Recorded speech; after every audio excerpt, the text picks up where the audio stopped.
My name's Angelo, and welcome to We Want Picks. I am going to break down the entire UFC Vegas 40 fight card. We have Aspen Ladd versus Norma Dumont in the main event. Listen, card's not great. It's not bad. It's much better than last week's card. There's some interesting matchups. We crushed last week's card. We crushed the card before that, and we are riding high with a bunch of wins and a bunch of money. Honestly, the last 6 months, we've been absolutely untouchable, and let's hope we can keep that train rolling. Eventually, it's got to come to a stop, but so far, so good. We are riding high, making money on all of these. I'll walk through the entire card, our bets, our picks, our plays, fantasy, gambling, all of the above. We will get into every single one of these fights. Go to wewantpicks.com. We will have promos and matches for everything. Go there, get your free money. There's plenty of free money and options there. Get your free money, follow along, place some bets, make some monkey knife fight plays, whatever you want to do. First up, at UFC Vegas 40, we have Ariane Carnelossi versus Istela Nunes. Carnelossi 13-2 overall, 4-1 in her last 5. Istela Nunes is only 7-1. There's a typo. That says 17. That's my bad. 7-1 overall. She is 4-1 in her last 5. It's an interesting fight. There's a lot of questions here, a lot of weird stuff going on. But first of all, Carnelossi, very aggressive, very strong. She is willing to get into a firefight. She's got very good takedown defense, very nice ground and pound if she does end up on top. I say if she ends up on top because she's not a wrestler, and we don't really see her initiate takedowns very often at all. So sloppy, but crazy strong, super aggressive, can force the action basically however she wants to do it. Istela Nunes, she's coming off of a 3-year layoff. 3 years. A little bit of that layoff is genuine, normal layoff stuff, but a giant portion of it is a USADA suspension. So there is a USADA suspension within that 3-year break. So take that information, do with it what you want, whatever dots you want to connect. You want to make assumptions of how she'll look or not look after that. Very valid. I just have to assume that she'll be just as good now as she was before. That's all I can do when doing these breakdowns. But USADA suspension, certainly a factor. And this is her UFC debut. She does not have an enormous amount of MMA experience. Again, her record is 7-1, not 17-1. She does not have an enormous amount of MMA experience, but that's because she's a very good kickboxer with a kickboxing background. She's super fast, solid plower, incredible versatility in her striking. And she can throw kicks from anywhere to anywhere, meaning she'll throw them from her hip. She'll throw them backing up. She'll throw them moving forward. And then she'll beat up your legs, your body, or your head. And she will do it stupid fast. You probably will not see it coming. She does have holes in her grappling. And that could potentially be an issue here. But like I mentioned, if Carnelossi gets up on top, she's really tough on top. But we don't see her initiate grappling exchanges. So I don't know if she's going to shoot a takedown. We haven't seen a lot of that in the past. But if it does end up on the ground, I imagine Carnelossi could stay on top and beat up, Nunes from there. There's a lot of questions in this fight. There's too many questions for me to take a hard stand. There's way too many questions for Carnelossi to be almost a 2-1 favorite. That's absurd to me. I think Carnelossi, this fight, I think she's going to charge forward. She'll get into a firefight or at least try to create one. And she could potentially will her way to a win. Get in there, make it sloppy, stay in her face, sort of force a win. Stay there, be busy, let the judges see Nunes backing up and just being on the wrong end of some grinding. Nunes is by far the more technical striker, the more accomplished striker. And if she can get into a rhythm, she should absolutely be able to work Carnelossi with her speed and her accuracy. The layoff could be a problem. I talked about that in the past. Timing is an issue for strikers, right? Like I get it. And everybody's gonna say, oh, Dominic Cruz had a layoff and he was fine. Okay. There's always an example. There's always an anomaly, but long layoffs for strikers work a little differently than grapplers. The timing, that's just stuff you got to feel. That's just, you got to be in there. You got to be mixing it up. And let's hope that the last 3 years, she's been working out. She's been grinding. She's been making this happen, sparring, keeping that timing there, keeping the feel there, and sort of not falling behind, especially in the timing aspect of striking, because that is by far her biggest asset. This is such a hard pick such a hard pick. And if Ariane Carnelossi shot takedowns, it'd be a much easier pick for me. But the reality is she doesn't. She does like sloppy bullying, if you want to call it something. So I imagine most of this fight will take place on its feet. I think Carnelossi is going to be on the wrong end of some of these exchanges. I think she may have some early success, some early bullying. Nunes will hit a rhythm, start to figure out the timing, the distance, and start to touch her up. So I like Nunes in this fight as an underdog. I don't like her enough to bet on her. And we always talk about that, right? Like, what's a pick if you're not going to... I don't like her enough to bet on her, but I'm not going to stand here and say, oh, Ariane Carnelossi, 2-1 favorite. Yep, that's about right. Yeah, she's super strong. Look at her pictures. I do think Nunes is super live here. The layoff worries me, but if we're just going, let's break this down logically. They are going to strike. These are two strikers. They're going to strike. One of them is an accomplished kickboxer that has high-level experience in the striking world and has done well. The other one, super strong, charges forward, pretty sloppy. You got to go with the high-level kickboxer, right? So lots of question marks, too many to take a real stand. I do like Nunes in this fight. I'm not going to put a money line bet on her, but I think I can find a way to make some money here. Whether I will do plus 3.5 points, which means I will buy a single round on the judge's scorecard, which is that's always a great pick, especially if there's a close fight. All I would need Nunes to do is win one single round. Or I may do win inside the distance, decision, no action. If I think Nunes is either going to lose a decision or knock out or stop Carnelossi, then that's the bet to make, because if she stops Carnelossi, I'll get paid. If she loses a decision or ends up in some sort of decision, I'll get a refund. No bet, no skin off my back. I like to do those in some of these spots, so I probably will. I don't think that line dropped yet, but you are only going to find those crazy prop bets at wewantpicks.com/bets. We have 3 different partners, 3 different promos with deposit matches. Bet Online is the one with the great prop bets. Bet US is the one with the best parlay options. If we're looking at DraftKings, listen, it's tricky because if you're on the Carnelossi side and you think she's going to go here and blow through Nunes, $8,500 is a decent price. I don't see takedowns. Takedowns are 5 points. I don't really see a stoppage here from Carnelossi. So if Carnelossi wins, she'll be holding her against the cage, sort of bully, sloppy, beat her up.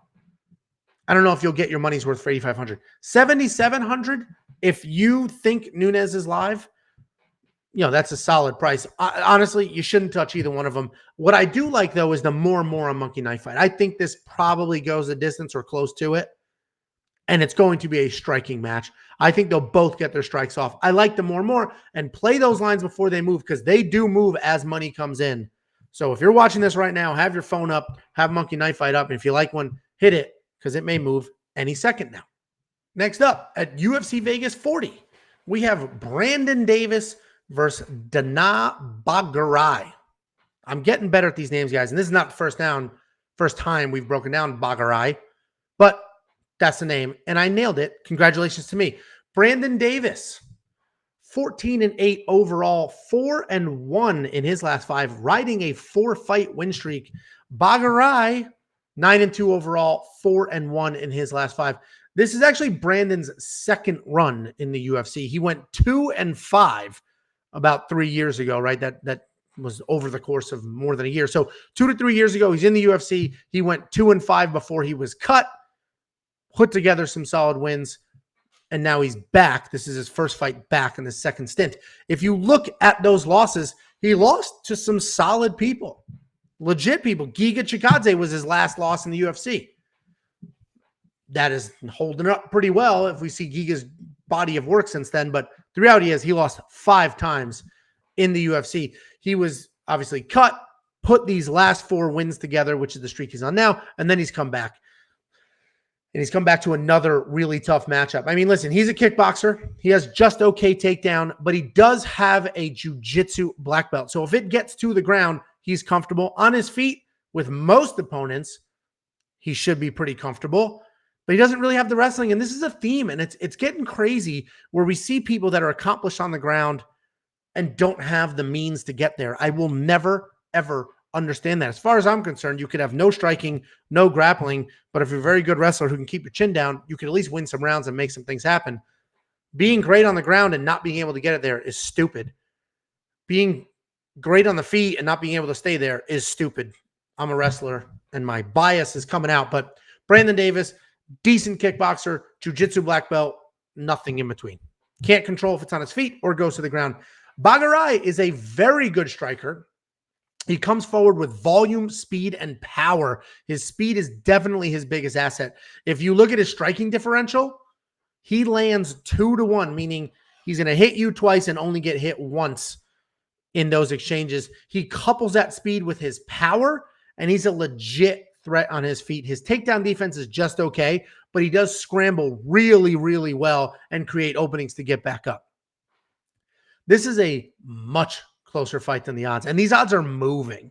He's a 2-1 favorite when I made this graphic yesterday, and those have creeped. I think he's closer to a 3-1 favorite now, or 280, something to that effect. So this is widening, and he's becoming more and more of a favorite. And honestly, I am shocked because this is a closer fight than these odds. Not an even fight, but a closer fight than these odds. Batgerel is coming off of a few beautiful knockouts. Brandon's coming off a pretty bad sort of streak before he was caught and then put together some wins, and now he's back here. I see Brandon losing the exchanges on his feet. He's a better fighter on the ground, and that's his path to victory. Very clear path for him, especially because Batgerel's takedown defense is just okay. So it's not great. I wouldn't even say it's good, but it's just okay. Brandon Davis does not great wrestling. I wouldn't even say it's good, but it's also just okay. So Brandon's path to victory here is take Batgerel down, use that jiu-jitsu black belt. He's probably going to strike because I think he's, if I have to pick, he's more of a kickboxer than a grappler. He's probably going to strike, and that could get him in some danger. Batgerel relies a lot on his speed and those scrambles to work back up. So if Brandon can lean on him, slow him down, take the speed away, take away the range by being in his face, then he can grind him down and work from there. Hang out, use the black belt, keep him down. I wouldn't even necessarily say work for a submission. I would say position over submission in these type cases, because Batgerel is such a good scrambler. You don't want him to be able to create a scramble while you're working for a new position, and he gets his way back up. If you get him to the ground, you want to keep him there and eliminate all of his tools and all of the threats. If Brandon had better takedown offense and he's like below 50%, if he had better takedowns, I would be very sure that somebody with his experience, and yes, a lot of losses in the UFC, but tough competition, with his experience and his past, and this is his second stint in the UFC, that he would lean on that. And I think he still will lean on it. I just don't know if it's enough. I really don't know if it's enough. Honestly, this is a very, very close fight. I don't trust the odds. Again, Batgerel is an actual sniper, hammer, threat on his feet. Brandon Davis, capable on his feet, good on the ground. This is all going to come down to Brandon Davis's wrestling. It has not been great in the past. Let's hope he's doing the right things. Let's hope he's as prepared as possible and can execute. Batgerel's the pick because his scrambles are so good and his takedown defense is pretty good. So pretty good defense, or just okay takedown defense, but you couple that with the scrambles and he doesn't stay on the ground very long. I got to go with Danaa as the pick, but there is some real value with Brandon Davis. If you think he's been working on that wrestling and you think he can get it to the ground, I think he's a solid pick. At $7,600 in DraftKings, if you believe in that and his wrestling, and because that's his path. I know he's a kickboxer, but his path is definitely on the ground. He's not going to win these exchanges, not with Batgerel's ridiculous speed and power. So Brandon Davis, if you trust the wrestling, go with him. I have to side with Danaa here because of the scrambling abilities. He'll get taken down, but I think he'll pop back up, scramble, make things happen. Brandon Davis, $7,600. He'll probably score some decent points with some takedowns in the mix, even in a loss. He's worth a look if you like that. And there may be some opportunities here. Brandon Davis wins inside the distance, decision, no action. He's a tough guy. Maybe he can, catch Batgerel in a submission or survive on his feet, make something happen there. You could just grab him at money line. I don't know if I trust that necessarily, but plus 3.5 is probably a safe bet. And I haven't done these, so you'll have to watch our full betting breakdown to see what I actually committed to. This is just sharing information and brainstorming with you here. But he may be able to steal around with a takedown and some control, if not win the whole fight. So I will probably end up doing a plus 3.5 bet on Brandon Davis. Potentially, all I need him to do is win a single round. So we'll see what those odds are when they drop. Sometimes you can get, he's plus 160 now. Maybe I can get that at plus 120. And it's a nice insurance bet. All I need is one round instead of the whole fight. So either way, this actually should be a pretty competitive fight if Brandon Davis sticks to a solid game plan. If he wants to mix it up on his feet, I'm sure he'll be on the wrong end of a beating and be outstruck 2-1, as the stats say. wewantpicks.com/bets to grab a promo. If we're looking at Monkey Knife Fight, I don't know what to do with this line. 100 strikes for Batgerel. I mean, he's got enough power that if he lands 100, it's going to be a bad night for Brandon Davis. So I would say the less on that. I'll say the less on that because I don't think he's going to land 100 because he's got so much power that, that'll be a problem. These line up with his differential, right? He lands 2 and only gets hit once. That's 94-48. But I would say the less on Batgerel and maybe the more on Brandon Davis if he gets to implement that wrestling. So less more is probably a pretty safe play. And literally only because if Batgerel lands 94.5, you've got to imagine he has Brandon Davis in a world of trouble because he's got power and speed. And many times speed becomes power because you don't see those strikes coming and they work you over pretty bad. Less more is probably the Monkey Knife Fight play. I'll see what I do. I might do a plus 3.5 on Brandon Davis. wewantpicks.com/MKF for your free Monkey Knife Fight deposit match. Next up at UFC Vegas 40, we have Ľudovít Klein versus Nate the Train Landwehr. This is one where I wish Nick was with us. He's just so freaking busy. But Nick does a very awesome Nate the Train in the Southern accent. And that's his buddy back from the XFC when they both were fighting there. Go back and watch our last breakdown if you want to hear Nick yell Nate the Train.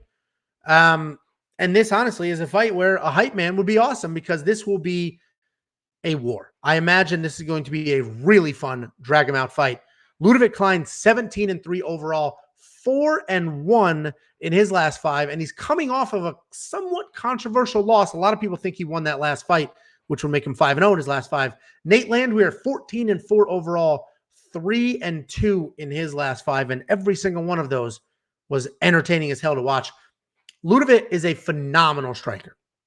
He's smooth. He's fast. He's accurate. He's big for this weight class. He has missed weight in the past, but I think that should be under control at this point. He has fantastic kicks, and that was very obvious when he was riding a 3-fight head kick knockout streak before his last fight. Considering how good his striking is, his last fight was an interesting one because he had 4 takedowns. He didn't win every striking exchange, and he was backing up a good amount, but he had 4 takedowns in his last fight. So this guy, who we know is a phenomenal striker and incredibly smooth on his feet, all of a sudden introduced a new element to his game with 4 takedowns. And if you're watching, if you're playing DraftKings, that's 20 points just from the takedowns, not including anything else that happens. And that's another nice little tool that he has in his back pocket. Nate Landwehr is a definition of feast or famine. He will go out there, be busy as hell, run forward, throw wild, and look for a finish at all costs. He's a talented guy with power and skills, but he's almost too focused on putting on a show, too focused on being exciting, too focused on being this Nate the Train character. And he puts himself in harm's way many times for no reason. He's never been in a boring fight. I don't think this one will be boring either. But I just, some of the decisions Nate makes in a fight, as a fan, I love it. Go ahead, get in that war.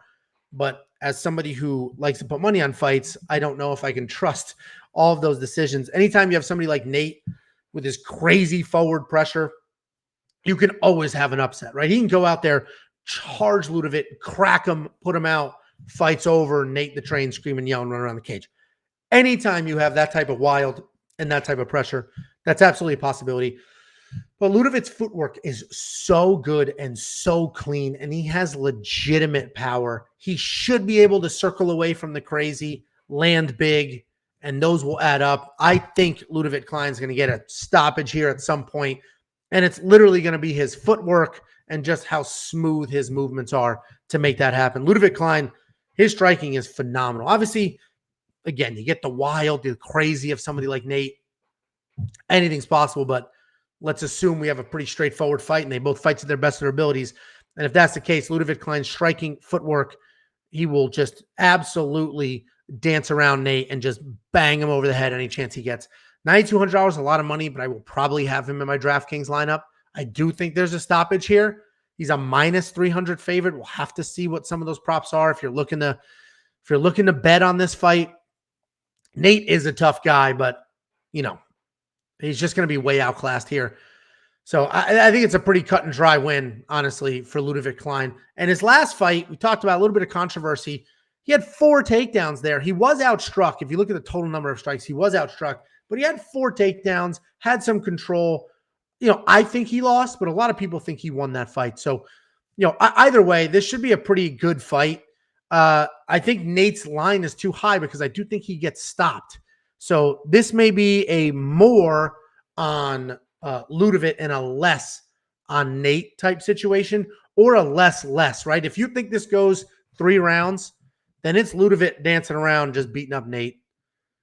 If you think this is sort of a 2-round, it's mostly that, and Ľudovít's going to catch him. So less is probably the pay. 54 is not a ton of strikes, but less is probably the play because Ľudovít, I imagine, is going to move out of the way and just crack Nate a few times, or not even move out of the way. He might just stand there and as Nate's coming in wild, just crack him. So less is probably the play.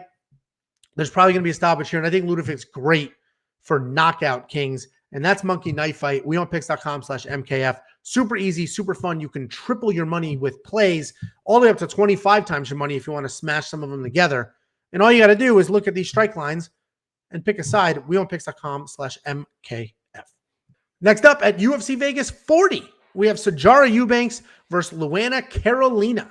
Sijara Eubanks, 7-6 overall, 3-2 in her last 5. Luana, 4-1 in her last 5, also 7-2 overall. Sijara, listen, I gave her a very hard time going into her last fight. She was 6-6 going into her last fight. She's now 7-6. You dig deeper, it's a tough record, meaning like all of her losses are tough people, but this is still the best organization on planet Earth. And I'm surprised they let her at one point have a losing record before she worked her way up to 6-6 and now 7-6. Either way, this is Sijara's second fight at flyweight. She is not a small person. And this is crazy because she is almost 40 and it's her second fight at this weight class, but it did serve her well because she fixed a lot of her cardio issues. She is better than her record. She's very strong. She has very good wrestling. And a solid BJJ black belt. The last breakdown, we talked about how she has no cardio, and that's going to be an issue. You just got to weather the initial storm. But she seemingly fixed that cardio. She did not have cardio issues in her last fight. Grappling is always her path to victory. It's also the most exhausting aspect of MMA.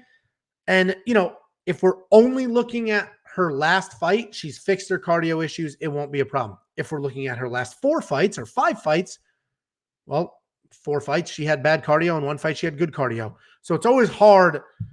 This is absolutely a what have you done for me lately sport. But I do think cardio will be in the back of certainly my mind and probably some others when we're looking at this fight because she is big, she is older, and she's cutting a lot of weight. She already had cardio issues. Those things together could create a problem. Luana Carolina is primarily a striker. Isn't the most technical with her punches, but is fantastic in the clinch with knees and elbows. She has a Muay Thai style without the Muay Thai stance. So great knees, great elbows, great clinch, but she doesn't have the traditional Muay Thai plot forward stance. It's more, she has a more kickboxing stance, not the high guard Muay Thai stance with constantly lifting her knees or anything like that. Even though she's a striker, her takedown defense is very good. It is at 90%. And when she does get taken down, she is busy and does look for submissions. Listen, if she gets taken down by Sijara, I don't imagine she's going to get a submission. And that's probably a big problem for her. These odds are crazy, though. Listen, I know Sijara looked great in her last fight. I know I just said this is a what have you done for me lately sport. And she does have a very misleading record, right? Those 6 losses are against very good fighters in that division. She's barely over 500, but again, she has fought some of the best, gotten looks at all of them, done fairly well, at least had moments in those fights. The reality is that Sijara has had cardio issues in most fights. She's closer to 40 than 30. She's not a great striker, even though she's great on the ground, and she is quote-unquote a good wrestler. She only gets 47% of her takedowns. Luckily for anybody who bets on her, she just continues looking for takedowns. So eventually she'll get them. So I do think, despite everything I just said, that Sijara is going to win. We do have striker versus grappler. There is a 90% takedown defense in there. But, you know, against who? Against who? And that's where stats can be misleading. I'm going to figure out a way to make some money here. I don't know what the bet would be because Sijara is such a big favorite. And I think Luana's live, not necessarily to win, because she would basically have to fight a perfect fight to win this. And maybe she can, right? Maybe she can defend all the takedowns and just blast her on her feet, hammer her in the clinch when she comes in. But, you know, I think Sijara will probably get it to the ground, probably control there. She's super strong, super big. Let's assume the cardio is fixed. So Sijara should get it done. But Luana in the clinch, real deal. Striking, good power, good movement. And if Sijara is going to come in with some of these sloppy takedowns, Luana can make her pay with knees and elbows. So do I think Sijara is going to win? Yes. Do I think it should be minus 250 to plus 200? Absolutely not. I think it should be closer than that. I don't know what I'm going to do. I am not going to bet Luana money line, but maybe, again, there's one of those prop bets to look at, whether I can buy a round. I don't know. I'll take a look. I think the biggest problem with doing any money on Luana, even with those safety net prop bets, is if Sijara gets her down, that might be it. She might keep her there and then submit her, right? If I was positive Luana could survive and, you know, lose a decision, then I would do the wins inside a distance decision, no action. But either way, this will be, to me, this is Sijara Eubanks' most important fight ever. Because if she wins this fight, she is the real deal. She's on a nice little streak. She's at a new weight class and proved that she can do well at that weight class. And then we'll know for sure. 2 fights in a row, great cardio, then we know those problems are gone. So should be an interesting fight. $9,000? Absolutely not. Never. I'm never spending $9,000. And I know that sounds stupid considering how many points she scored in her last fight. I don't love it for this fight. Monkey Knife fight, I'm not going to touch because I don't know how this fight's going to go. Probably the more, but that's still a lot of strikes. We'll see what happens. Next up at UFC Vegas 40, we have Ramazan Emeev versus Danny Roberts. Ramazan is 20-4 overall, 4-1 in his last 5. Danny Roberts is 17-5 overall, 3-2 in his last 5. We have another long layoff here. Danny Roberts has not fought in 2 years. He had a bunch of fights scheduled over the last year or two, and they were all canceled for different reasons. Danny has solid boxing and footwork. He throws very hard and has the power to KO anybody in that division. His takedown defense is not great, and his takedown offense is even worse at only 6% accuracy. That's got to be one of the lowest in that division, if not in the UFC. Considering striking is his path to victory here, and he had a 2-year layoff, could be an issue. This is kind of an uphill battle because, as we mentioned before, I personally feel that ring rust is a very real thing when we talk about strikers and timing, because that is a feel thing, right? You got to feel that timing, see the timing, and there's no better way to get the timing than to actually be in there, getting in the rounds, getting in those fights. Ramazan Emeev is a very well-rounded fighter. He's a solid kickboxer who will chain wrestle when needed. His takedown stats are not great, but that's because of the chain wrestling, right? You miss 2 takedowns, you get the 3rd. You shoot, he whizzers. You switch to the other leg. He comes up, you drop back down to the hips. 3 attempts, only 1 takedown. That will skew your stats. I will say he's more of a kickboxer than a grappler, but his ability to flow between the two is why he's such a favorite here. I mean, minus 225, that's probably pretty close to accurate.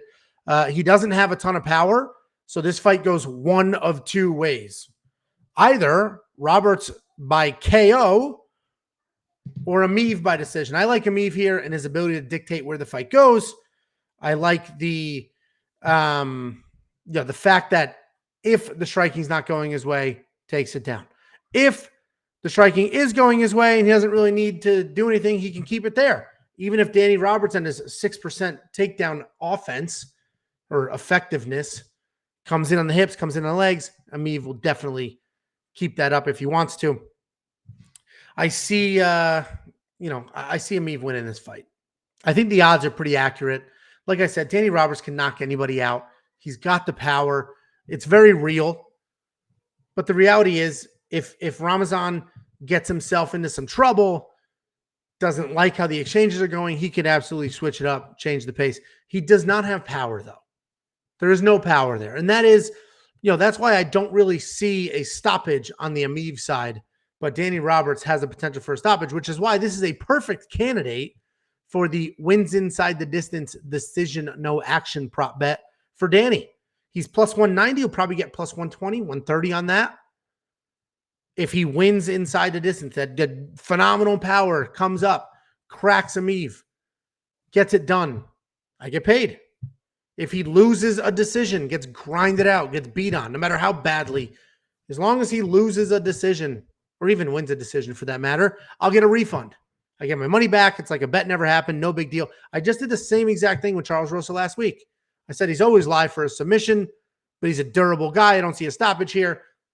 I did that bet. Charles Rosa lost a decision, and I got a refund. Nothing happened. All my money back. No big deal. So I think Danny Roberts is probably a good play for that bet, and I love those safety net prop bets. It is very easy to chase plus 400, plus 300. And you may say, oh, if I get Ramazan, you think he'll win by decision. Let me do Ramazan wins by decision, and maybe I'll get plus 100. And that's not terrible. That's the more likely outcome, but there's no real insurance there, right? He could still get knocked out. There's not really a ton of insurance there. And honestly, it's probably not going to be plus 100. But anyway, long story short, I like those safety net props. I like to find guys who have a path to victory but are pretty tough. I like to find the guys that can steal around, right? It's a close fight. The odds are a little crazy. They can steal around. And those plus 3.5 bets, those win inside the distance decision, no action bets are the way to do that. So we'll do the full betting guide on Friday, but you will, you may or may not see this one on there. I'll have to dig a little closer, see what the odds are. wewantpicks.com/bets. Bet Online is the promotion that has those really fun prop bets. $9,100 and $7,100. I don't like, maybe $9,100 for Emeev because there could be some takedowns, some control time, and he could score a good amount of points there. I don't like the $7,100 for Danny Roberts because I don't think he's going to win. I think he's going to lose. He will probably lose. But there's always that possibility for a knockout, which is why the bet makes a little more sense. But I'm not going to I only get 6 slots in DraftKings. I'm not going to waste an entire slot on a Hail Mary knockout. I just don't think that makes a lot of sense. The strike line, honestly, it's not a terrible strike line. I think it's probably the more and more because I do think this more than likely goes to a decision. So the more and more is probably the play to make here because Danny Roberts is a striker, so there will be some striking there. Ramazan Emeev will strike first. If he takes it to the ground, he'll get some strikes in there as well, so he shouldn't have a problem with the 20 more strikes than Roberts has. So I like the more and more here. I think that will happen. I'm actually pretty confident in that. So I would play that one as soon as you can before Chris moves these lines because these lines do move with the money. So I'd play that before the money comes in and moves it because I think there's going to be a good amount of more and more on that. wewantpicks.com/MKF to play those lines. It is super easy, and you will get a $100 deposit match.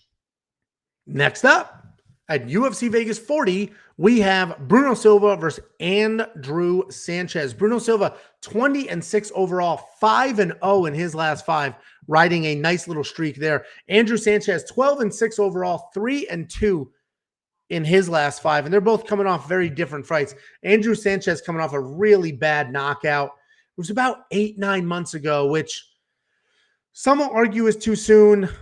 8-9 months is probably the appropriate amount of time for a knockout like that. 3 is too soon. 6 is probably too soon. 8-9 is a good amount of time to recover from a knockout that bad. A year would be amazing, but the guy's got to earn a living, but he is coming off a pretty bad knockout. He is an Ultimate Fighter winner, and he did that with his grappling and ground control. He's okay everywhere, right? He's a pretty good striker, pretty good takedowns, sets a pretty good pace. He's not amazing at any one thing, but he has had success because he can follow multiple paths to victory. If he needs to grapple, he can grapple. If he needs to strike, he'll strike. And he can switch between those two. So he's a pretty well-rounded guy. Again, jack of all trades, not amazing at anything. He's good enough to beat the people that he should and not good enough to beat the people that he shouldn't. For example, he beat Wellington Turman and lost to Marvin Vettori. And what's interesting about the Marvin Vettori loss is he lost a kickboxing match. There were 0 takedowns in that fight whatsoever. 0. So Marvin Vettori, who we know as a very good grappler, who likes to take people down and ground and pound and beat them up down there, didn't have to take Andrew Sanchez down. He won sort of a kickboxing match. And the only 2 takedown attempts in that entire fight were on the Andrew Sanchez side. So again, good at everything, not great at anything. Gonna beat the people, at the lower end of the division and lose to the people at the higher end of the division. His takedown defense is listed at 100%, but that is misleading because he hasn't actually needed to defend a lot of takedowns, right? You defend a handful of takedowns that were half shots, not full commitments. All of a sudden, you have 100% takedown defense. So that is a little bit inflated. Bruno Silva came back after a multiple-year layoff because of PEDs. And anytime that happens, there's always questions. What will somebody look like after that type of suspension? What will they look like, assuming they're off the juice? And even though he got into some trouble, he beat Wellington Turman. So going into that last fight, lots of questions. What is he going to look like? There's a suspension here. Let's assume he's not in the juice anymore. He came in there and he beat Wellington Turman. He did get in a little bit of trouble in the grappling exchanges. He was able to survive those and he got it done. And all of his wins are by KO or TKO because he has insane power. But what's interesting is you assume, KO, TKO, he's knocking everybody out on their feet. No. He has knockouts on his feet, and he's also a savage ground and pounder. If he takes you down, he will just beat you up. He will go hard, elbows in the face, punches in the face, not really looking for submissions, just looking to work from there. And he's very, very effective. The power that he can get on top, on the ground, is incredible. It's honestly pretty special to see that type of power. Traditional ground and pound is busy. The Mark Coleman ground and pound, right? Busy, elbow, little punch, get them down, beat them up, wears on their face over time. These are big, heavy shots on top, and they work, and that's where these knockouts and these TKOs are coming from. He is a perfect play for Knockout Kings in Monkey Knife Fight. If you don't know what that is, you basically pick any 3 fighters on the card. Any 3. Doesn't matter how big of favorites they are or who they're fighting. You could even pick 2 people in the same fight. Any 3 fighters on the card, if one of them wins by KO or TKO, you get a 25% net profit return. If 2 of them, you can get 2.5 times your money. 3, I believe it's 6 times your money. Throw Bruno Silva in there, you're almost guaranteed to at least get 1. And I like that. Conservative, I'll take 25% all day, every day. Bruno Silva is legit. Andrew Sanchez, very well-rounded, very versatile. The big question mark here is how good is that takedown defense? Is it actually 100%? Meaning, is he going to defend takedowns from everybody? Or is it sort of inflated because there's not a lot of body to work with, meaning a lot of fights to work with stat-wise? We dig in a little bit. So that's the one question mark in this fight is, can Andrew Sanchez actually defend all these takedowns? But the reality is he has a bit of a suspect chin. Bruno Silva's got crazy power on his feet, crazy power on the ground, good grappling, good wrestling. I see Bruno Silva winning this fight at -135. I will probably put a money line bet on him. I like those odds. I'd probably do a money line all the way up to like -150. After that, I don't really like to, personally, I'm super conservative. That's why I'm up money every single week. I'm not up 30 units a week because I'm not chasing giant payouts, but I'm up 2 to 3 units every single week, 4 to 5 bets that I'm pretty confident in, and it usually works itself out. So this is one where Bruno Silva -135, I would money line that. Bruno Silva -160, I probably would not money line that, even though I do think that's probably a solid, I think Bruno Silva winning this is, I'm very confident in that. I'm surprised. We've been talking a lot on this card how off the odds were. I think these odds were off too, but just in our favor if you like Bruno Silva. Pretty straightforward. He will be in my DraftKings lineup. $8,300 I think is a phenomenal price for somebody that has that kind of power, that kind of stoppage ability, like a phenomenal price. And honestly, let's say the less a monkey knife fight. 47 for Sanchez is not a lot of strikes, but let's say the less. I think, I don't imagine this is going to go an incredibly long time. If it does, though, Bruno Silva does have some cardio. He does have the ability, despite all these stoppages, he does have the ability to fight the distance, to really go. He doesn't gas that hard. So I like Bruno Silva here. 100% he'll be in my DraftKings lineup. I will probably have a money line bet on him. Honestly, after I record this, I'll hit up the sports book and see what those odds are. It is moving, so hopefully it didn't move too far for me. I might check out a wins inside the distance, but again, I'm super conservative. It's possible. Andrew Sanchez does have a suspect chin, but he's a capable guy, and it's possible he can survive, steal around, something like that, right? Stifle some of Bruno's offense and make this go to a decision. So we'll see what happens with the bets, but I'm very confident in Bruno. I love him in Monkey Knife Fight. I'm pretty confident in the I love him in DraftKings, and I'm pretty confident in the less for Monkey Knife Fight. wewantpicks.com/bets will get you the betting promos /MKF will get you the Monkey Knife Fight deposit match. Next up at UFC Vegas 40, we have the main card opener. We have Julian Marquez versus Jordan Wright. Julian Marquez, 9-2 overall, 4-1 in his last 5. Jordan Wright, 12-1 overall, 3-1-1 in his last 5. Tough fight to call, but let's break it down and make a choice. Julian is a pretty well-rounded guy. He has a great chin, mediocre cardio. It's not great. It's not miserable. Mediocre cardio. Honestly, it's the best way I could put it. So he is going to slow down. Is he going to completely gas and give up? Absolutely not. But he is going to slow down on you. He's incredibly tough. And I want to say feast or famine because all 9 of his wins are by finish. But if you look at his loss is he's tough. He hangs in there. He'll get beat on and he'll just ride it out. And he's really tough. So he's not famine, meaning he's going to go out there, get knocked out or knock you out, and that's it. He'll put you away or lose a decision if you care only about what's happening, his 11-fight career. And actually between both these guys, neither one of them have ever won a decision. Julian's boxing is pretty good. It's his primary weapon. More often than not, he'll plot forward, landing punches, back you up until you're worn down without a real sense of urgency. He doesn't, you'll see clips of him online and you'll see him throwing, looking for that finish, and he gets the finish 9 times. But if you watch the whole fight, he just plots forward. No real sense of urgency, not throwing crazy, not forcing anything, just coming forward. And if there's an opening, he'll take it. But plot is the best word. He plots forward, just slowly marches forward, essentially.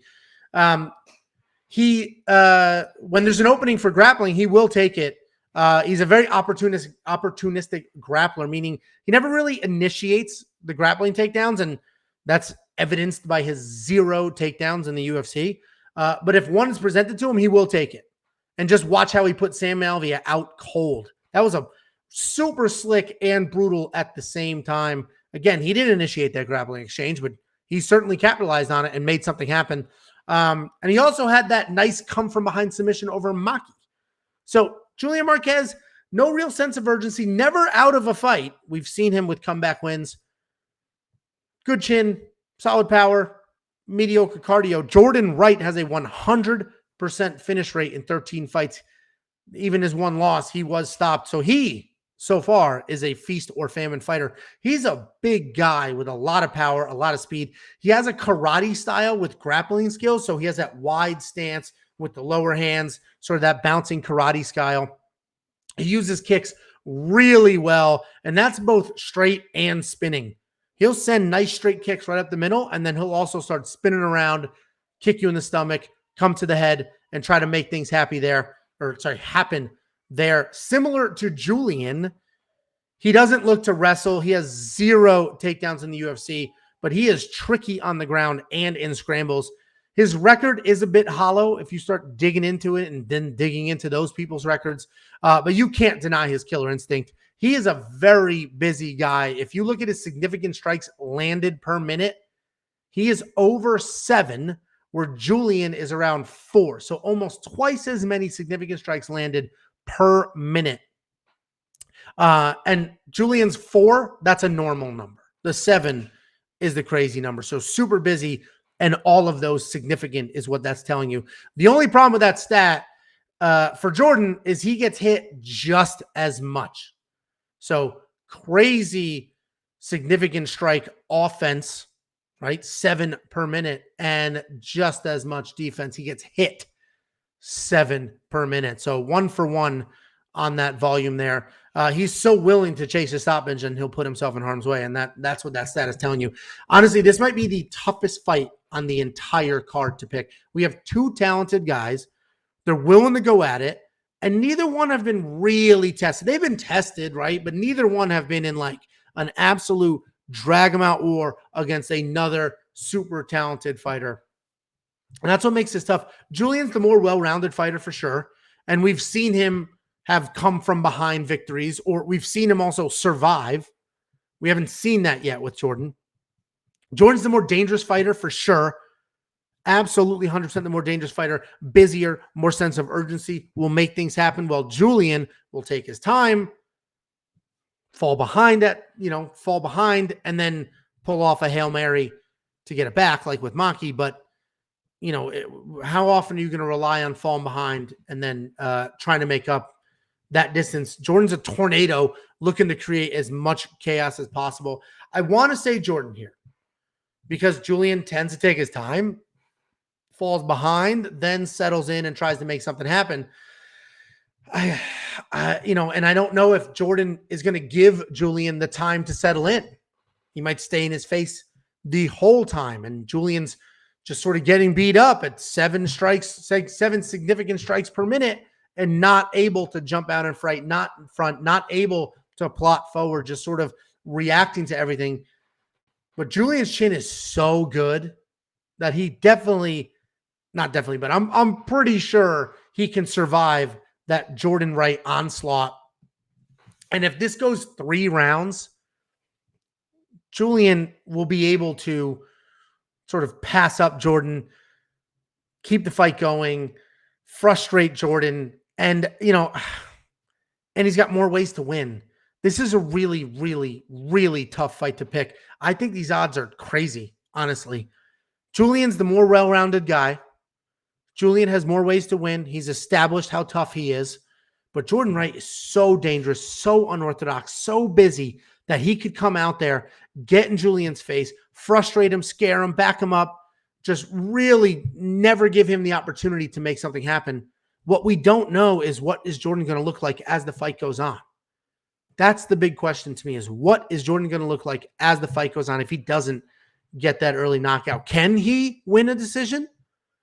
We haven't seen Julian win a decision either, but we've seen him go to a decision, try to make things happen. So listen, my brain is saying Julian's the pick.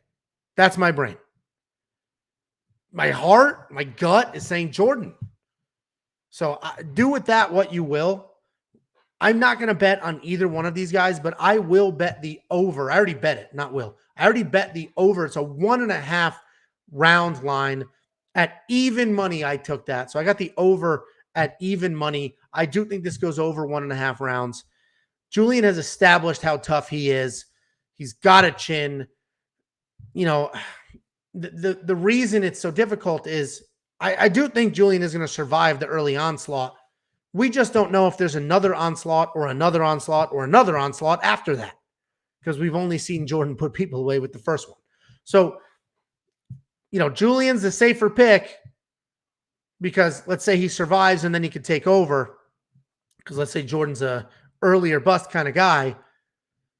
But if he's not an earlier bust kind of guy and he does have that energy, that volume, and can make that happen for 2 rounds more, then he's going to be a big, big problem for Julian and everybody else he fights. So I like the over on rounds. I already bet that at even money. It's only 1.5 rounds, and I don't know what the stat is, but it's got to be 80-something% of fights go over 1.5 rounds. So I like that. Fight-wise, I was split down the middle. I'm sorry that I'm not going to, throw a flag in the ground and claim a side. It's just so tough. And, frankly, if I got to make a pick, it's Julian, but super sneaky Jordan as the underdog. Plus 165 is tempting, though, but I'm not going to do it. I'm not going to give into it. I do think both these guys at their DraftKings prices are solid, right? If Jordan wins and wins early, $7,400 is going to look amazing. If Julian rides out a wave and then grinds out a win and makes it happen and has that toughness and forces something, $8,800 isn't going to be bad. So either one of these guys is good for your DraftKings on whatever side you're on. Monkey knife fight, probably the more.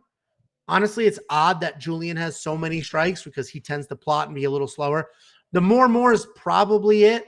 I do think this fight goes a little bit. And even if it ends in the second round at some point, 35 strikes is nothing for a wild Jordan who has 7 significant strikes per minute. 7 times 5 is 35. He'll get out of the first round with 35. So 100% more on Jordan. Julian's line's a little tougher, but I think it's more there as well. Hit that line before it moves because it does move with the money. wewantpicks.com/MKF, and they will instantly match your deposit up to $100. Next up at UFC Vegas 40, we have the rebooked. We've broken this fight down several times. Well, let's do it again. The rebooked Manon Fiorot versus Mayra Bueno Silva. We have broken this fight down a few times, but Manon Fiorot, 7-1 overall, 5-0 in her last 5. Mayra Bueno Silva, 7-1 and is 3-1-1 in her last 5. Here we are again. Before I jump into the styles and the pick, I just wanted to touch on the odds and the DraftKings numbers because these have changed.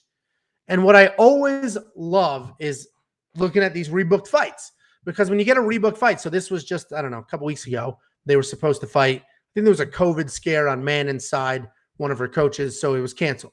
But what is cool about that is Vegas got to see where the money was going. DraftKings got to see sort of what Vegas thought and got to see the percentage of people that drafted Manon and Mayra. And now, and the fight never happened, so there was no outcome. We don't know what it was going to look like. And now they get to redo the line. They basically get a do-over. They get a do-over. They put it out there. They saw what the market did to it. They didn't have to pay anybody. And now they get to go out there with a better line. The second line out is always the better line because they saw what the market did to it. So we have Manon at a -200 favorite. She was a -220 favorite. Oh, no, sorry. She was a -230 favorite last time. And these lines are moving depending when you're watching this. But at this time, Manon is -200. And when this was booked last time, she was -230. So less of a favorite than she was the first time out. And DraftKings made the same decision. Last time out, she was $9,100. Now she's $8,900. So DraftKings and Vegas, the market, saw money come in, and it was coming in on Mayra. Not enough to make her the favorite, but enough to make Manon less of a favorite and bring her line down. So I always like seeing that, not the line movement. I always just like seeing what Vegas will do their second time out and what decision they'll make. So for what it's worth, it seems like a lot of people were coming in, putting a little bit of money on Mayra to drive the lines down and fix that for you. And honestly, if you love Manon, great. You'll get better odds on her and a cheaper DraftKings price. But for whatever reason, last time the market said, yeah, she's a favorite, just not as big as you think she is. So Manon Fiorot beat Jacobs not my lock of the week, Jacobs' lock of the week. She has lots of experience, even with her short record. She's a nasty striker with killer instinct and finishing power. Even when she gets taken down, she has solid fight IQ and she works back up immediately. She knows exactly what to do, where to be. I don't want to be here. I'm a nasty striker. Get me back to my feet. And she does do that. This is a good step up in competition for her. She likes to fight at range and she picks her shots, but she picks her shots often. meaning she puts up good numbers. She is busy, but she's not throwing reckless abandon. She's focusing on what she's doing, and she does it really, really well. She has one of the most impressive striking differentials I have ever seen. For every 8 significant strikes that she lands, she has hit less than twice. Less than twice. She will hit you 8 times, and you won't even hit her twice. That is incredibly impressive. Mayra, on the other hand, she'll land 4 and get hit 5 times. Very different strike differentials between them. Mayra Silva, she's also a pretty good striker. She's got solid power. She's got good kicks. She likes charging forward and then throwing from there.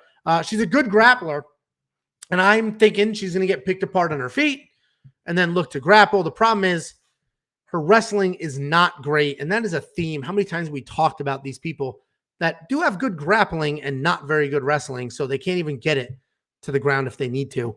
But if she gets it to the ground, we have confidence in Manon's ability to pop back up because we've seen that before. I'm not sure that Mayra can even get her there. That is likely her path. But listen, Mayra's big, strong, definitely tough. I mean, this is a real fight for Manon. This isn't as hollow or as easy as some of her past fights, but such a killer on her feet, so much power, so accurate. She's so impressive striking that you got to go with Manon. She will be in my DraftKings lineup, $8,900. I love it. I love it. I like the line move down. I'm not going to spend minus 200. I don't spend that on pretty much anybody, but I do like that it's started as a lower line right now as we're watching this. Who knows? But I like that it started as a lower line because there was some opportunities there. So we'll see with prop bets. I don't know what I'm going to do here, but I do like the more on Monkey Knife Fight. Mayra's tough. Manon's got crazy volume. I like the more there. I told you I like Manon at 8,900 my DraftKings lineup. So wewantpicks.com, grab a promo. If there's a bet that you like, let me know. I always love tagging along if there's some solid stuff out there. But basically, same fight, same breakdown, a little bit better odds, a little bit better everything if you're on the Manon Fiorot side. Next up at UFC Vegas 40, we've got Jim Miller versus Eric Gonzalez. Jim Miller, 32-16. What a career that guy's had. He is only 2-3 in his last 5. Eric Gonzalez, 14-5 overall, 4-1 in his last 5. Listen, Jim Miller's a legend, and everybody knows that. He has multiple records in the UFC for longevity, most amount of fights, most octagon time, all that stuff. The guy's got a ton of records as far as durability and consistency is concerned. He's a very good grappler. He has clean boxing, just okay wrestling, better than some of the people I've been complaining about, but it's just okay.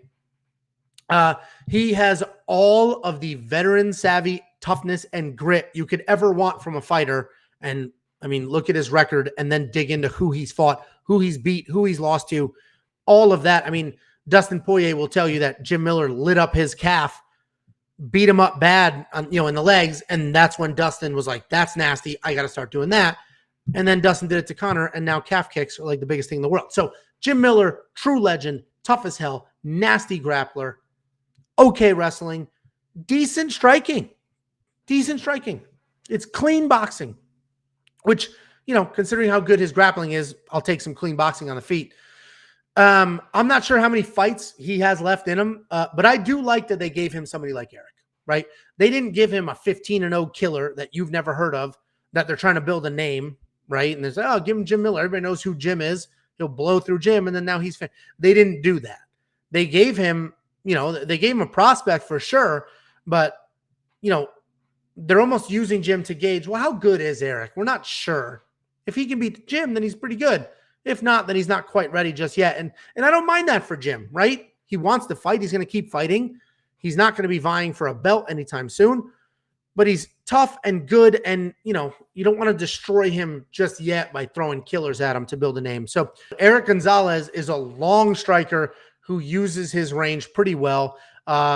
He likes to pick you apart from the distance and keep you there with long front kicks and teep kicks. He will throw a ton of kicks, and sort of keep you at range with those kicks. Then his fighting style, he'll take 2 steps back and then lean forward and throw a crazy long jab. it's odd, honestly, when you watch it. It's a very odd style. He always looks like he's retreating, and then he'll jump back in and throw a punch, or as he's backing up, he'll throw one of those really long teep kicks. So he does like range a lot. He does manage it pretty well when he can, but when he can't manage the distance, he gets very uncomfortable, and he doesn't really have an answer for it. Honestly, I think this is a pretty straightforward fight, or at least the paths are pretty straightforward. If Eric can keep the distance, he'll touch up Jim Miller. He should be the better striker than Jim Miller, especially on the outside. But Jim Miller, veteran, tough, been in I don't know, you do that math, 30, 48 fights. 48 fights. He knows what he needs to do, and that's get in Eric Gonzalez's face, get rid of any of the range, any of the distance, stay there, make it dirty, make it ugly, grind him against the cage, get one of those mediocre takedowns, and then work him on the ground. So, Eric Gonzalez isn't 100% clueless on the ground, but you can't compare these two on the ground. And, I hate to pick an old Jim Miller whose chin hasn't been amazing, doesn't have awesome striking. But, this matchup, I just think it's a good matchup for Jim. I really do. I mean, he just needs to close the distance, get rid of the range, and then from there, he should have Eric uncomfortable and make something happen. So, he is a favorite, a big favorite. Vegas is onto it.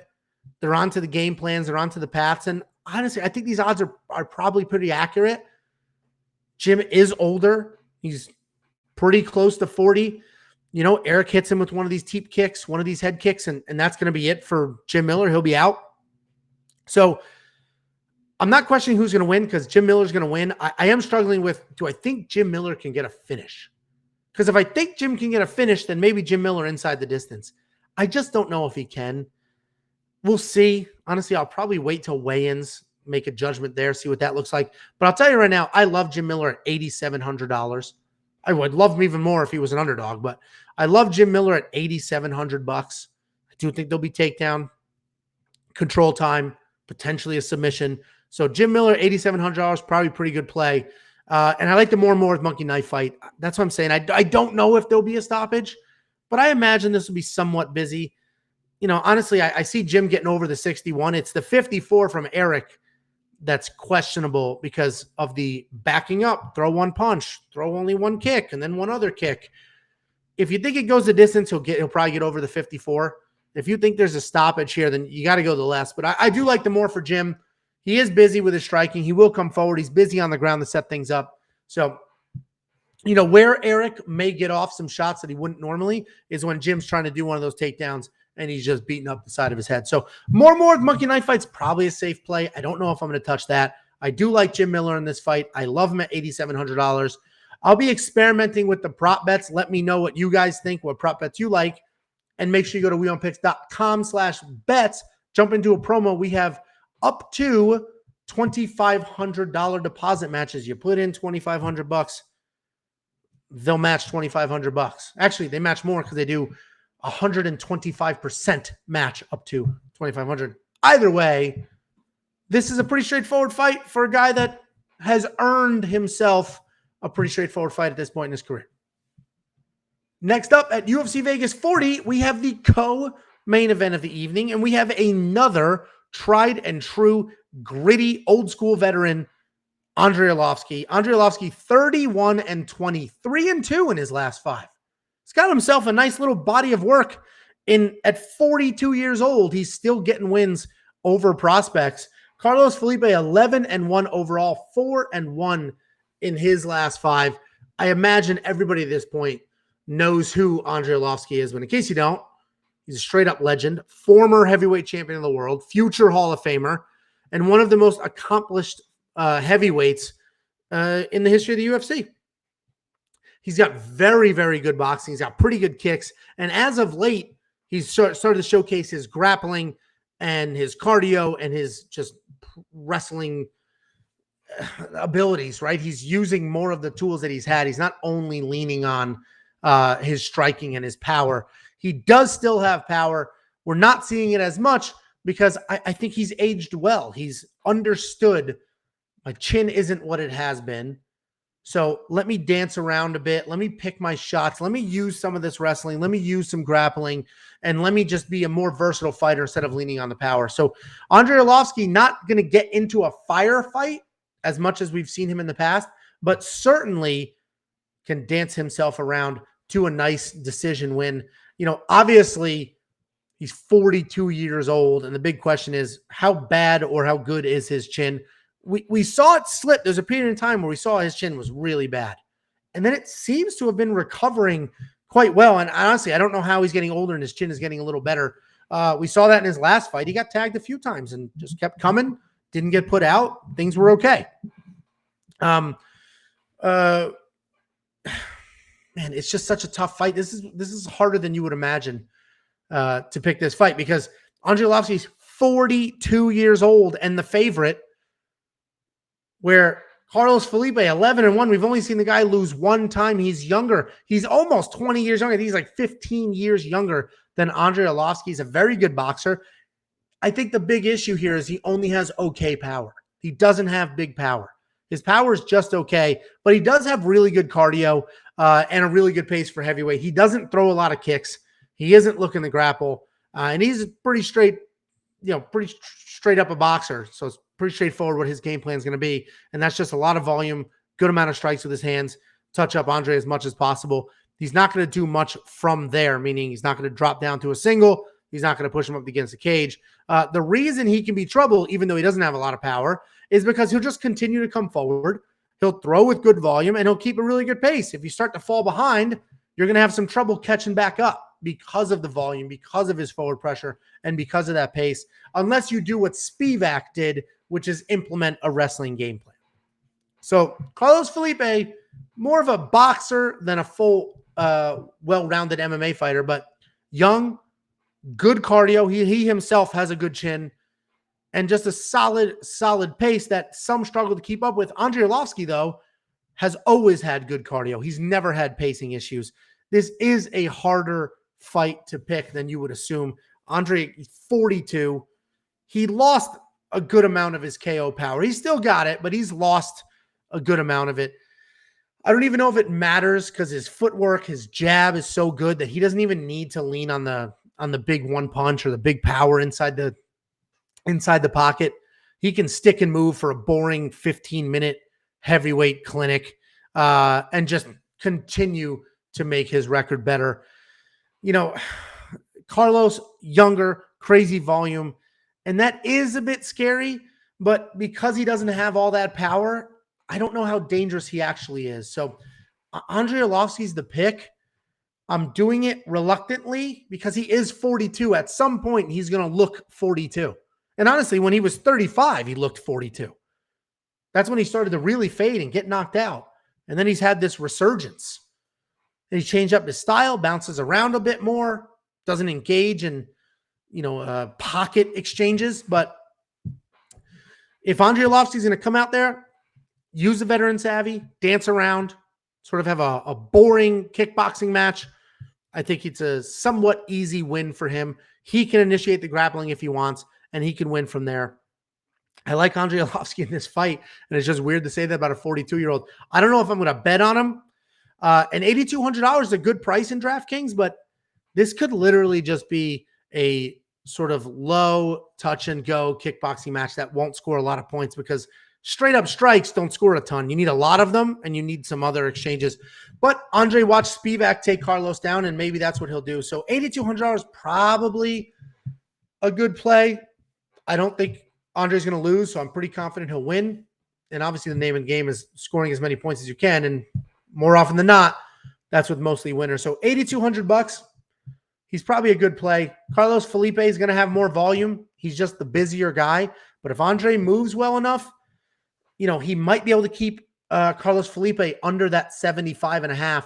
More is probably the play on the monkey knife fight line because I do think it is a 3-round boxing match, if you will. Maybe there's a grappling exchange. If there is, that's on the Andrei side, which would slow down the 75.5 for Carlos. But I think more is the play. I think they'll go at it. I mean, look at Parker Porter's last fight and the amount of strikes. Actually, Parker's last 2 fights, he set records for the most amount of strikes. And those are two heavyweights, similar styles to these guys. So I think the more and more is probably the safe play here. DraftKings also probably a safe play. Andrei Arlovsky's the pick, and maybe I'm crazy, and maybe Saturday night I'm going to be like, why the hell did I pick a 42-year-old man who has been fighting for more than 20 years? How could I have done that? I'm an idiot. So we'll see. Hopefully I'm not saying that, but styles make fights. Andrei's bouncing around, dancing in and out, new striking style that he's developed over the last few years should work well with, a powerless Carlos Felipe. Next up at UFC Vegas 40, we have the main event of the evening. We have Aspen Ladd versus Norma Dumont. Aspen Ladd, 9-1 overall, 4-1 in her last 5. Norma Dumont, 6-1 overall, also 4-1 in her last 5. And this is a fun matchup. This fight is at 145 pounds. 2 weeks ago, Aspen Ladd missed weight at 135 pounds. She had her period, which I know people are dragging her for that, but if you watched our breakdown video, I have coached wrestling for a very long time. I've coached females. I watched one of my wrestlers step on the scale at our gym. She had her period. Step on her scale at our gym, was like a half a pound over or something like that. We got in the bus, chewing Skittles and spitting, right? Developed some saliva, spit it in the bottle, an hour, 2 hours, whatever the bus ride was, plus get on the scale at their gym. She gained a pound and a half, and it was our scale that we just brought from our gym to their gym. So I am not a lady doctor by any means, but I have seen with my own eyes what that could do to cutting weight. So I'm not going to drag her. Anyway, missed weight 2 weeks ago. She's now back up weight. Weight should not be an issue for this fight. And the only reason she got the opportunity is because Holly Holm dropped out. So it's a weird main event that, luckily Aspen was training for a fight just 2 weeks ago, so she'll be in shape. Norma was training for Holly Holm. That dropped, and she got herself an opponent. So it is an interesting matchup. Norma Dumont is very good on her feet. Very good on her feet. She's very relaxed, very comfortable. Her striking is super technical. She has a 100% takedown defense, at least as of now. If you look at her strike differential, she lands about 5 strikes and takes less than 3 in return, which is very solid. If you compare that to Aspen, who is a bit wild, she essentially takes one to give one. So Aspen hits you, gets hit. Norma Dumont hits you 5 times, only gets hit 3. And obviously, that's the stat that you would rather have under your belt. Norma's also got solid grappling. Her takedowns are not great, but if she does get to the ground, she is more than capable. Aspen Ladd, we broke her down a few times because her fights keep getting booked, rebooked, but she still has not fought in 2 years. It is a 2-year layoff. She does get wild. She's just tough and gritty and crazy and just willing to win that fight at all costs. So she's not very technical, but again, super tough, and she is decent everywhere. She has 0 quit in her whatsoever, and you could always count on her to bring the fight. This layoff was because she tore her ACL and her MCL, and it took her a full 2 years to fully recover from that and get some fights booked, and then a couple fights canceled for a few different reasons. And hopefully she will actually make the walk on this Saturday. Her one loss is because of a bad weight cut. Bad weight cut, wasn't fully there. The weight cut won't be an issue here, but what is interesting about that one loss, and we told this story before, is she vetoed it with the commission, saying this is an early stoppage, and challenged the commission. The commission heard the case and said, yeah, we should vote on this. And she lost the vote, but it was 3-2, which means there were 2 people on that commission that said, you know what? I do think that was an early stoppage, and I would be willing to overturn that. So that is really interesting. You do not see that very often. So you could argue that Aspen is 9-0-1.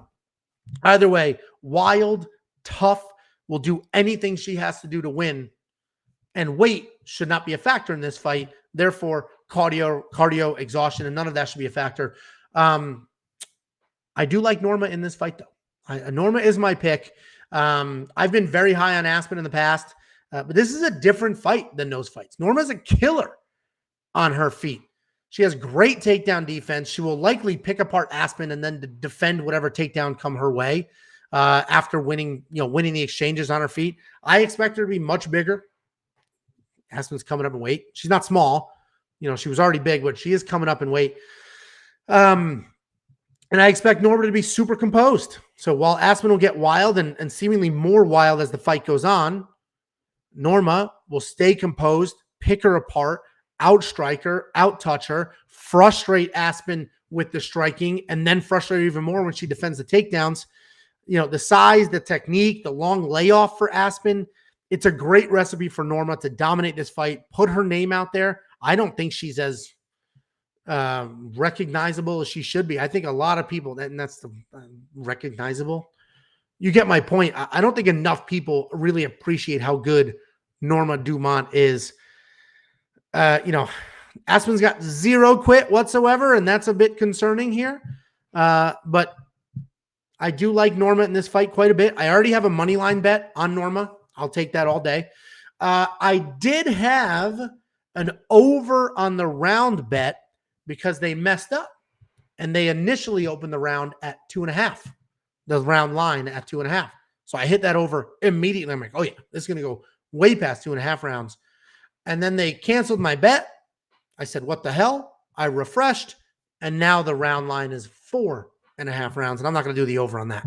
So, because then if I was positive, then I would just do Norma wins by decision, but I'm not positive. So anyway, money line on Norma Dumont.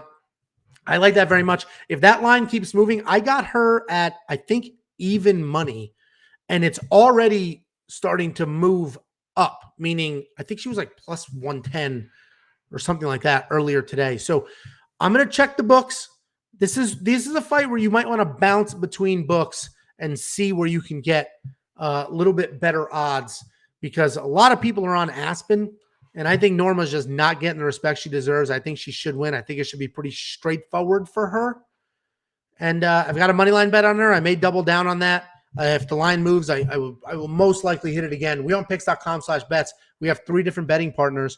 Jump into all 3 of them. They have promos, deposit matches for all of them. Jump into all 3, find the best odds, find the best prop that you like, and play them all. There's no reason you should have all your eggs in one sportsbook basket. They all have different odds. They all have different pros and cons. They all have different bets, parlay abilities, etc. Jump in, spread the wealth, and make it happen. Norma Dumont will be in my DraftKings lineup. The monkey knife fight line, I don't know what I'm doing with that. Aspen's is just so freaking high. So I don't know what I'm going to do with that. So I'm not going to touch it. I'm not going to give you any advice there because I don't want to be held accountable for that. But I do like Norma. I will be betting on her. Thank you very, very much for the watch, and do all the things like, subscribe, share. Thank you very much. I'll see you on Saturday.